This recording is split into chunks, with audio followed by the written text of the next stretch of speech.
Dengue हम लोग जितना खतरनाक समझते हैं ये उतना है नहीं। अब क्यों मैं ऐसा बोल रहा हूं? क्योंकि इसका सही इलाज आपको डॉक्टर के पास जाए ही बिना आपको ठीक कर सकता है। मैं साहिल राज आपका दोस्त आज आपके सामने डेंगू से रिलेटेड कई ऐसे बातों को आपके सामने रखने जा रहा हूं जिसे जानकर आप हैरान भी हो जाइएगा और समझदार भी बन जाइएगा। तो चलिए स्टार्ट करते हैं। सबसे पहले डेंगू है क्या? डेंगू एक वायरस है जो एक मच्छर के द्वारा लाया हुआ बीमारी है।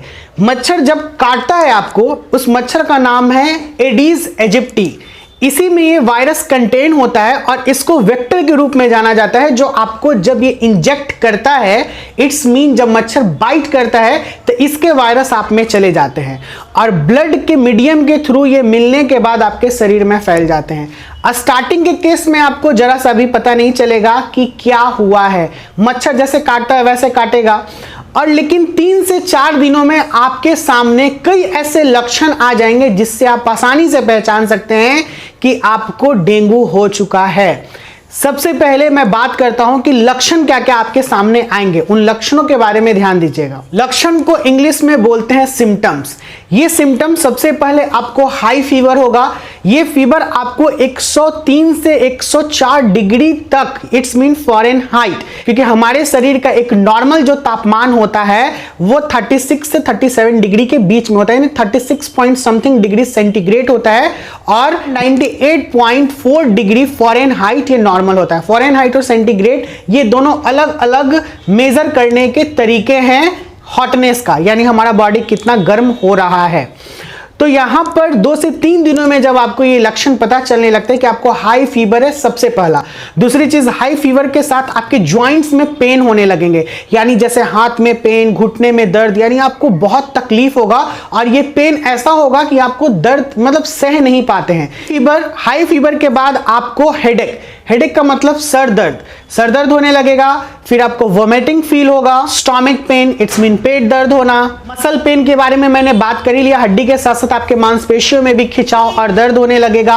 और जब सिम्टम्स इसके बहुत ज्यादा बढ़ जाते हैं, अगर आप सही से इलाज नहीं करते हैं तो आपके शरीर में रैशेस भी आने लगते हैं, यानी लाल लाल आपको चकत्ते जैसा, इट्स मीन रेडनेस तरीके से आपका बॉडी दिखाई देने लगेगा। साथ साथ में माइल्ड ब्लीडिंग गम्स, यानी गम से थोड़े बहुत ब्लीड भी होने लगेंगे, यानी रक्त का स्त्राव भी होने लगेगा। ये थे कुछ इंपॉर्टेंट लक्षण जिससे हमको पता चल सकता है कि ये हम लोगों का डेंगू। लेकिन सबसे इंपॉर्टेंट बारे में बात करूं तो आपका जो बुखार है वो शुरुआत में बहुत तेजी से आएगा और जल्दी छूटेगा नहीं, यानी आप इसके दौरान आप कई ऐसे टैबलेट्स जो होते हैं पैरासीटामोल के, वो आप खाना शुरू करते हैं, लेकिन उसके खाने के बावजूद भी जब आप ठीक नहीं हो रहे हैं तो इसका मतलब समझ जाइए कि कुछ बड़ा मामला है। तो आपको ज्यादा दिन वेट नहीं करना है। अगर आपने ज्यादा दिन वेट किया तो फिर बहुत मुश्किलात हो जाएंगी। मुश्किलात इसलिए क्योंकि डेंगू में सबसे इंपॉर्टेंट चीज होता है प्लेटलेट्स। हमारे शरीर में प्लेटलेट्स होता है, ब्लड का ही एक टाइप है, और वो प्लेटलेट्स हमारे शरीर में 2 लाख से 4 लाख के बीच में ऐसा माना जाता है कि नॉर्मल होता है। और जैसे ये 2 लाख से कम होता है, इसका मतलब कि आपका शरीर बीमारी को ग्रसित हो रहा है, आप डेंगू से अफेक्टेड हो रहे हैं। तो अब इसमें क्या होता है ना, आप वीकर और वीकेस्ट बनते चले जाते हैं, बहुत कमजोर होते चले जाते हैं। साथ साथ में आपका जो सर दर्द करेगा वो लगेगा कि फट रहा है। आपके आईज, जो आई बॉल है, इसके पीछे बहुत ज्यादा दर्द होगा। ये आपको पहचानने का तरीका है। सर दर्द ऐसे नॉर्मली जो होता है वो ऊपर के साइड से होता है, लेकिन यहां पर आपको आंख के पीछे से दर्द होना शुरू होगा और बहुत ज्यादा दर्द करेगा, लग रहा है कि सर फट रहा है। साथ साथ में आपको स्वेलन लिम्फ हब्स का मतलब होता है आपके कुछ आंख वगैरह ये सब, या फिर शरीर आपका कुछ फूला फूला लगेगा, क्योंकि यहां पे जो ब्लड का संचारण होता है, क्योंकि आपका जो प्लेटलेट्स है वही ब्लड को एकदम फ्लूइड लिक्विड जैसा बनाता है।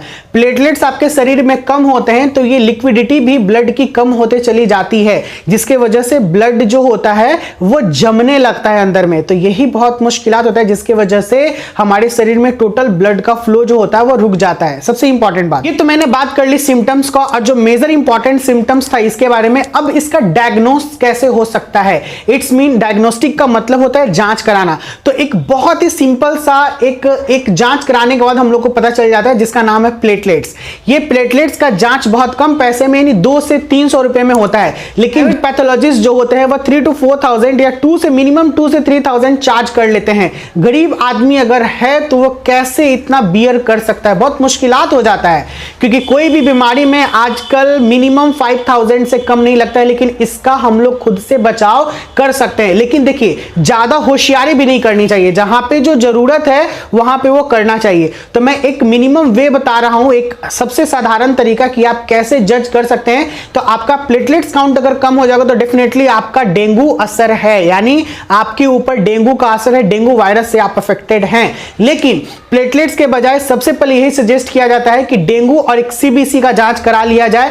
तो कई ऐसे पैथोलॉजिस्ट के द्वारा बहुत सारे टेस्ट के पैकेजेस दिए जाते हैं। अभी रिसेंट में मेरे भी घर में अफेक्टेड हुए थे तो मात्र 1100 रुपए में और सीबीसी का दोनों का जांच हो गया। जनरली सीबीसी का भी जांच होता है जहां पे कई ऐसे डॉक्टर पता कर लेते हैं। सीबीसी का मतलब होता है ब्लड काउंट या कंप्लीट ब्लड चेक। इसमें सारे चले आते हैं कि आपका ब्लड में हीमोग्लोबिन कितना है, प्लेटलेट्स कितने हैं, डब्ल्यूबीसी कितने हैं, आरबीसी कितने हैं, ये सारे चीज, यानी इसी को बोला गया सीबीसी। इससे आपको पता चल जाएगा कि आपका ब्लड में प्लेटलेट्स की मात्रा कितनी है। तो आप ये दो जांच को आराम से 600 से 700 के रुपए में करा सकते हैं, बल्कि 2,000-3,000 रुपए खर्च करने के बजाय। लेकिन जिनके पास पैसा है, जो अफोर्डेबल है, वो करा सकते हैं, नहीं तो ये दो जांच से आपको पता चल जाएगा। ऐसे जांच तो बहुत सारा होता है, पीसीआर भी होता है, पॉलीमरेज चेन रिएक्शन, इससे पता चलता है कि वायरस का क्या लेवल है आपके शरीर में।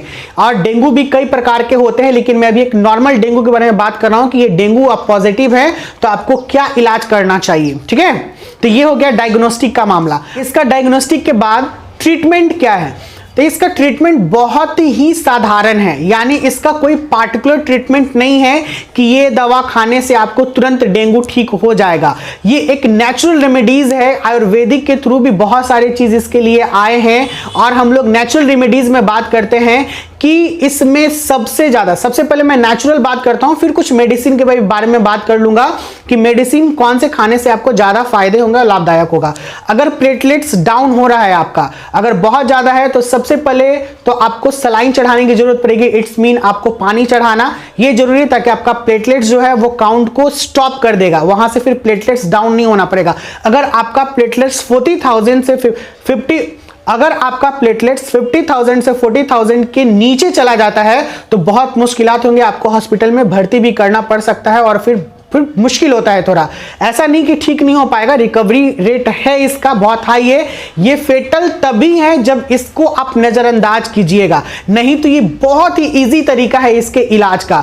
तो आपको सलाइन चढ़ाने से आपका प्लेटलेट्स जो होता है काउंट वो स्टॉप हो जाता है। फिर आपको नेचुरल रेमेडीज में क्या करने हैं, आपको एक कोकोनट वाटर का आपने नाम सुना होगा, जिसको डाव हम लोग बोलते हैं हिंदी में। डाव का पानी अगर प्लेटलेट्स बहुत ज्यादा डाउन है तो दिन में 3 बार भी पी सकते हैं, अगर ठीक ठाक है तो दिन में 2 बार कंटिन्यू कीजिए। ये लगातार 1 वीक तक करने से आपका प्लेटलेट्स काउंट बढ़ेगा, सबसे पहला।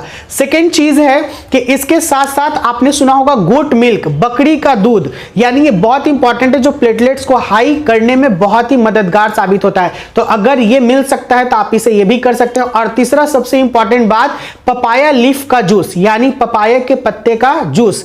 ये जूस जो होता है ये बहुत ही कड़वा लगता है, लेकिन हाँ, अब जिंदगी पाने के लिए आदमी कुछ भी कर सकता है। और इसका आप चमत्कार देखिएगा,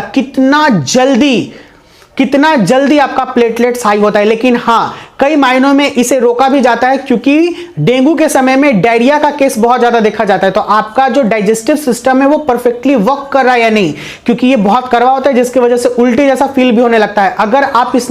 अगर आपने इसे पिया अच्छे के लिए और उल्टी हो गया तो ये और आपको नुकसान दे सकता है। तो इसे शुरुआत के समय में इग्नोर ही किया जाता है। जब अगर आपको कुछ लगे कि मैं कुछ ठीक होने लगा हूं, आपका डाइजेस्टिव सिस्टम ठीक से वर्क कर रहा है, तो आप इसे पी सकते हैं।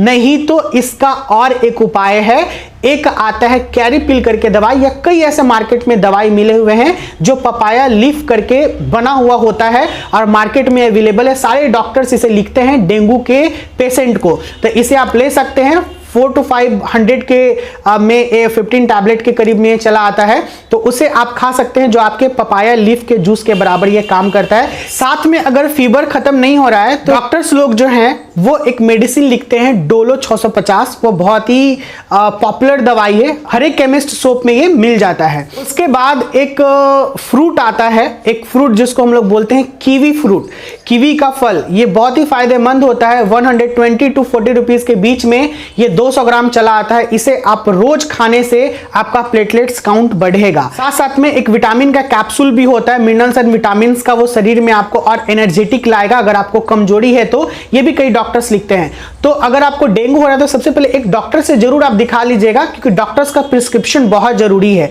रेमेडीज तो हम लोग कर ही सकते हैं क्योंकि ये नेचुरल है, साथ साथ में केवल दवाओं के भरोसे हम लोग रहेंगे तो इसे ठीक होने में बहुत देर लगेगा। तो दवाओं के भरोसे में रहना है वो सही है, लेकिन साथ साथ में हम लोग अपना उपाय भी करते रहेंगे जल्दी रिकवरी के लिए, तभी आप लोग 7 दिन में एकदम खड़े हो जाइएगा। थोड़ा सा वीकनेस लगता है लेकिन धीरे धीरे ऑटोमेटिक ये जो है बीमारी ठीक हो जाएगा। तो ये कुछ मैंने ट्रीटमेंट बताए। बात करते हैं प्रोग्नोसिस का। इट्स मीन प्रोग्नोसिस का मतलब होता है कि हम लोग अपने आप को जज करें कि कैसा हम लोग का तबीयत है, यानी दिन प्रतिदिन खराब हो रहा है या दिन प्रतिदिन अच्छा हो रहा है। वी जज आवरसेल्फ और बॉडी बेस्ड इन वे। हम लोग अपने बॉडी को अपने तरीके से अच्छे तरीके से समझ सकते हैं कि हमारा बॉडी क्या अलाउ कर रहा है, यानी वीक से वीकर और वीकर से वीकेस्ट होते जा रहा है, और या फिर हमारा शरीर डे बाय डे इंप्रूव करते जा रहा है। तो अगर ये सारे हम लोगों ने ट्रीटमेंट किए, हमारा बॉडी सही से धीरे धीरे ठीक होते जा रहा है तो बहुत बेहतर है, और नहीं तो फिर इसके लिए जरूरी डॉक्टर से कंसल्ट करना पड़ेगा और फिर उनके प्रिस्क्रिप्शन में और उनके इलाज में रहना पड़ेगा ये चीज। क्योंकि अगर इसका सही इलाज नहीं हुआ तो ये बीमारी फेटल भी है, इसमें आदमी मर भी सकता है। और इधर के रिपोर्ट में कई ऐसे डेंगू के मरीज, कई ऐसे डेंगू के पेशेंट जो हैं वो अपने जान से हाथ धो बैठे हैं। इसके पीछे क्या वजह होना चाहिए? तो सही इलाज नहीं हुआ होगा उनका। खैर कोई बात नहीं। ये सारी बातों के बाद अब सबसे अहम बात आता है प्रिवेंशन। प्रिवेंशन का मतलब बचाव। बहुत पुरानी कहावत है, prevention is better than cure, यानी इलाज से ज्यादा अच्छा है बचाव करना, यानी बचाव सबसे इंपॉर्टेंट है। बचाव कर लीजिएगा तो इलाज का जरूरत ही नहीं पड़ेगा। तो अब बचा कैसे जाए? मैंने स्टार्टिंग में आपसे एक बात कही कि मच्छर काटने के वजह से वायरस इंटर किया, तो क्यों नहीं इस मच्छर को ही एलिमिनेट किया जाए, इस मॉस्किटो को एलिमिनेट कर दिया जाए। एलिमिनेट के लिए क्या करना चाहिए? जब ऐसा देखिए कि मामला बहुत ज्यादा हाई हो रहा है डेंगू का, तो आप मॉस्किटो नेट के बारे में सुनेंगे। आप मॉस्किटो नेट के साथ आप सोइए, यानी एक अच्छे से लगा दीजिए ताकि मच्छर एंट्री नहीं कर सके। दूसरा, मॉस्किटो को भगाने के लिए बहुत ऐसे कॉइल लिक्विड से मार्केट्स में मौजूद हैं। अगर आप रूम में सोइए तो शाम से उसे जला दीजिए ताकि मॉस्किटो एक भी नहीं आए। साथ साथ में कई ऐसे ऑइंटमेंट्स होते हैं जिसे आप लगाकर, जैसे मॉस्किटो ऑइंटमेंट्स, इसको लगाकर आप बच सकते हैं। साथ साथ में लोकल अथॉरिटी को जो हमारे एरियाज में होते हैं, जैसे वार्ड काउंसिलर से रिलेटेड, चाहे जो भी हमारे सोसाइटी में मौजूद हैं, जो भी एक अथॉरिटी रिस्पॉन्सिबल है, उनको ये फर्ज बनना चाहिए। और रियली ये होता भी है। अभी भी हम लोग के चारों तरफ ये हो रहा है फॉगिंग। फॉगिंग का मतलब होता है, इट्स मीन सैनिटाइज का ही एक टाइप होता है फॉगिंग, जिससे मच्छर भागता है। मच्छर कैसे पनपता है? मच्छर गंदगी से पनपता है। गंदगी इट्स मीन जहां पे पानी जमा हुआ है वहां से। लेकिन डेंगू के बारे में यह भी कहा जाता है कि ये साफ जगहों पर भी चला आता है और लोगों को काट सकता है। तो देखिए, बचने के लिए तो हम लोग सारे उपाय करते हैं, लेकिन अगर हो जाए तो हम लोग जो भी आगे के बारे में बात की उसे फॉलो करें। तो आज की इस वीडियो में इतना ही। आई होप कि आपको इस डेंगू फीवर के बारे में अच्छी जानकारी मिल गई होगी और आप इसे अच्छे से ध्यान से सुनकर इसे अप्लाई कीजिएगा। डेंगू से बचाव निश्चित होगा। तो अगर आपको ये वीडियो अच्छा लगे तो प्लीज इस वीडियो को लाइक करें, अपने इस चैनल को सब्सक्राइब करें और इस वीडियो को ज्यादा से ज्यादा शेयर करें ताकि आपको दोस्तों, आपको भाइयों और आपके परिवार में सभी टाइप के इंफॉर्मेशन उन लोगों को मिल जाए। इस प्रकार की इंफॉर्मेशन उन लोगों को मिल जाए। बहुत जल्द मिलते हैं नेक्स्ट वीडियो के साथ। Bye bye, take care.